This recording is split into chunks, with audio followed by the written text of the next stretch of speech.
Hello and welcome to a new episode of the Adobe Creative Suite podcast. My name is Terry White, and in this episode we're going to take a look at some of the new edge detection and compositing techniques inside of the brand new Photoshop CS5.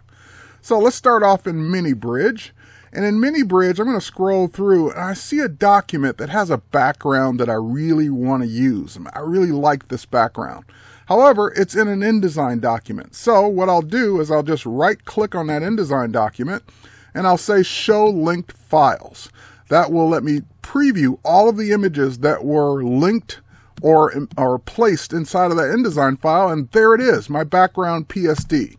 So I'll just go ahead and launch that, and then I need to get the image that I actually want to put on top of that, which is going to be one of the models I shot. Now in this case, she's on a gray background, but there's a bigger problem. She has hair.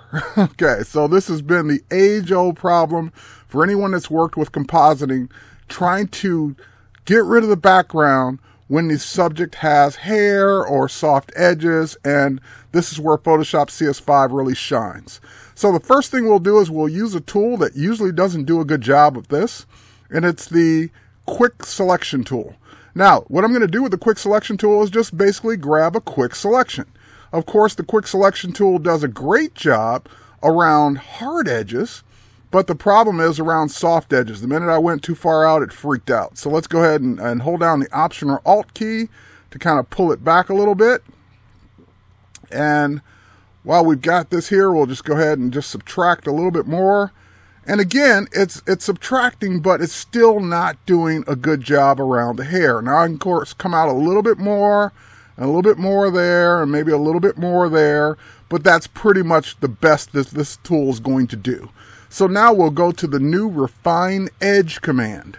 And in the Refine Edge command, I've got it set to show it on black. But we can look at it or preview this on different layers, different compositing modes. I can see it on a red overlay, I can see it on white, I can see the mask that it's made so far, which is horrible. I can see all of the various ways of looking at this, including on the background that I'm going to put it on. Well, obviously that looks horrible, so let's go ahead and take care of it. So now that we've seen what we're going to get so far, let's go in and check out the new edge detection inside of CS5. So I'll just go ahead and turn on the Smart Radius, and we'll just bump up the Smart Radius a little bit to be a little bit softer around the edges that are soft. This is the intelligent part about it.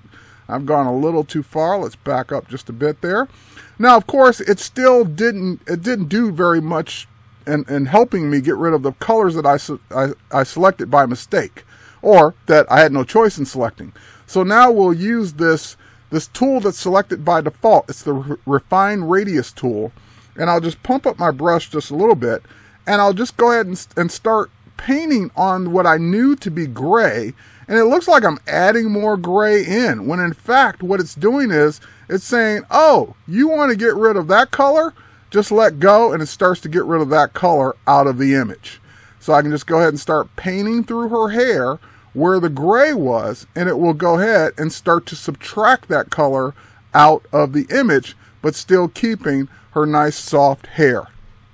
Now, of course, depending on the image, some of that gray is actually reflected into the subject itself, into her hair. So it's only going to do so much in this painting. So what I'm going to do is go ahead and do a couple of things. I'm going to turn on the decontaminate colors and just bump up that slider just a bit to kind of decontaminate some of that gray out of her hair. The next thing I can do is just bump down the edge or the shift edge just a touch, and I think that's going to do it. Now you can probably still see some gray in there, but again, you're looking at it now because you remember the gray was there, and you're also looking at it on a black background. But keep in mind where this is going. So now I've got it set to output this as a new layer and layer mask, which is going to be the default when you choose decontaminate colors. We'll just click OK now, and guess what? As soon as it outputs that layer, we're good to go. So now we'll just go ahead and zoom in on it so you can really examine it. And look at the job it did. Fantastic job on the hair and the edges around that image. That were just no way to do it that fast with any other tool or method you've been doing before. So again, that's a quick look at Photoshop CS5, the new edge detection feature. When you make a selection, just choose your Refine edge command and you can jump in and start to do this. There's also a refine mask command that does it the same way but on a mask that you've already created. That's it for this week's episode. My name is Terry White. Thanks for watching.